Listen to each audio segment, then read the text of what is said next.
Welcome, collectors. Dr. James Beckett, Sports Card Insights. Thanks to our sponsors, Beckett Media, Beckett Grading, Beckett Authentication, ComC.com, Burbank Sports Cards, Mike Stadium Sports Cards, Heritage Auctions, Huggins & Scott Auctions, Topps, Panini, and Upper Deck. Today's episode, I called it Then and Now, BCCG, the infamous BCCG. I haven't seen a lot written about it. Obviously, I was there when it was born, and it's still alive and kicking. In a certain place in the industry, perhaps not well understood. I'm going to try to give you some then and now perspective about how it came to be and why it is the way it is. Now, you have to turn back the clock, go 20 years or so, and I'm sitting in my office or whatever, working, and knock on the door or walk through the door, whatever. It's Mark, I think Mark. So I definitely remember Grant, Sandground, and perhaps Dan Hitt. They had been working on grading.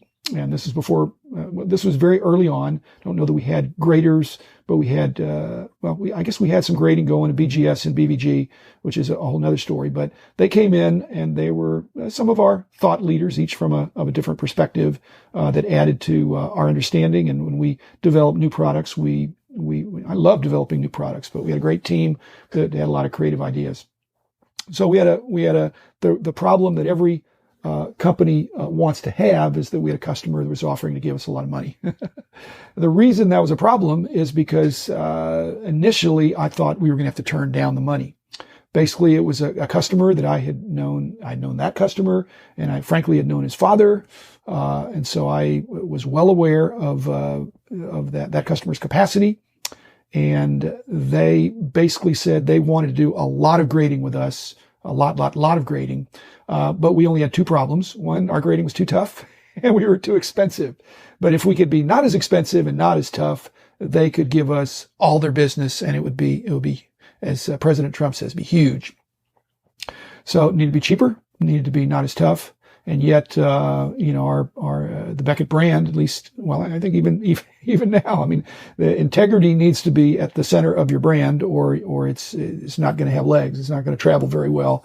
And we were able to expand our brand footprint by taking on new projects and new situations, but still maintaining our integrity. So obviously we had a problem. We couldn't take the money and all of a sudden start getting be loose graders and cheaper graders and give somebody. If you remember the episode with Danny Eckes, I mean, you can't make special deals because then you have to remember which guy got the special deal. So really our deals when I was in charge are really just based on quantity discounts. So this guy though had an offer for a quantity that was higher than a larger quantity than anybody else. Again, sounds good until you get to the more relaxed grading standards that he wanted, that he required. And he made his business case. We understood where he's coming from. So we huddled up.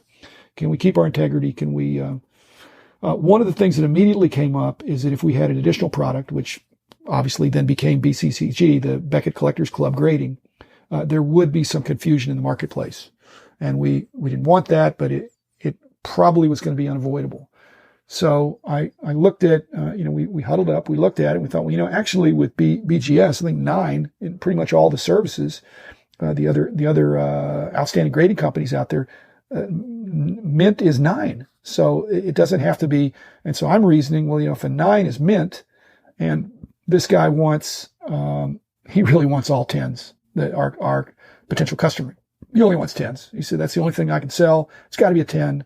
Need to be a Beckett 10. I said, well, we can't give you a BGS Beckett 10, but if a BCCG 10 really meant mint or better, which would be equivalent to 9, that's a little bit of relaxation. The other thing that would allow us to do, because they wanted such a price concession, is we'd be able to grade faster because there would be, it's the difference between it's way harder to tell the difference between a 9 and a 10 with BGS than it is an 8 to 9 or a 7 to an 8. It's the higher the grade, the more the pickier you have to be in terms of the centering. So a 9 BGS, that something's at least a 9, you could tell that pretty quickly, and that would be in effect a BCCG 10. Okay, we'd do no inner sleeve. That'd be another way to save materials and labor and time. The interesting thing, and I don't know if other people have done this, but you would think that the BCCG slab would be easier to crack than the BGS slab. And I would say not necessarily. I've had reason to crack both of them. And I prefer to crack, which I don't do very often, but I prefer to crack the BGS because the inner sleeve partly the plastic stock for BCCG is thinner, and so it bends before it breaks. And so again, just I hate to be like a professor, but I put on safety glasses if I'm going to crack even one card. So I put on glasses, and I don't want any slivers of sharp plastic going flying. Obviously, we didn't do any bronze or silver or gold, or especially not a black label for BCCG. That wasn't one of the options. And we also, again, negotiating with this one customer, and there came to be many others over time, because again, we weren't going to just do it privately for him, but once we rolled something out, we'd make that available to other customers who had that same need. But we didn't do. This wasn't a service for the quantity break that got him the lowest pricing was having 100 of the same card, so that we could easily see. In fact, he was not interested in anything that was going to be below a 10. So he would give us 100 cards, and we would only slab the 50 or whatever it was that were suitable to be in a BCCG 10, which obviously is not a BGS 10. It's still a nice card. It's as it says, mint or better, but it's not pristine or gem, or it hasn't been scrutinized like that. So we didn't do one-offs. They couldn't say, hey, here's one card I want to get graded for BCG. It was strictly a bulk service. So that was a long time ago. What's the aftermath? What's happened now? Well, one of the decisions we made that I think turned out to be really good. If you look at the grading services that ComC will accept, you'll see a number of them. And one of those stands out, and it's BCCG. And the reason is, and this was determined from the beginning, I think this was Grant's idea, but I quickly saw the wisdom. All the other graders have a 3-letter acronym. BCCG is the only one with 4, and that was intentional to make, because originally it was going to be Beckett Collectors Grading, but the Collectors Club Grading added that additional letter, which is just another opportunity for collectors to see that this is different. This is not the same as BGS or PSA or SGC or any others. This is a bulk service that had more relaxed grading, was cheaper, but still we could stand behind with integrity what those grades were based on the service provided. And so consequently, fast forward all these years, ComC, it's one of the accepted grading companies.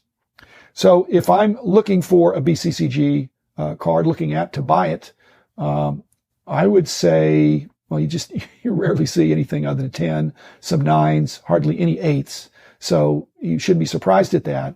But the grading, the grading conversion, I would say, would be at least one full integer, one full number. If it's a BCCG 10, chances are it'd be BGS 9. But why would somebody put it through BCCG unless it's a lot of the stuff that went through were the junk wax and things like that. So, at any rate, that was the dilemma of how do you accept money from a good customer without losing your integrity. And the answer is you cannot sell them. You cannot always give them what they want, but you can give them something that solves their problem and maintains your integrity. So I thank my teammates. I wouldn't be doing this if I hadn't had outstanding teammates over the years. I miss not being in the, actually I don't miss being in the CEO seat, but I miss being in the just part of the team like we were. So if you got questions, we will address them. Just send to drjamesbeckett@gmail.com. If you've got questions or comments about this or any other topic, as I've said, I'm on my way to many, many episodes. I want to make this responsive to the things that you're interested in. I have had people ask about BCCG, and I just was looking for an opportunity to do it. So hopefully you got some enjoyment out of that. I did, going back down memory lane. That's then and now for BCCG. Enjoy your collecting, and I'll be back again tomorrow with another episode.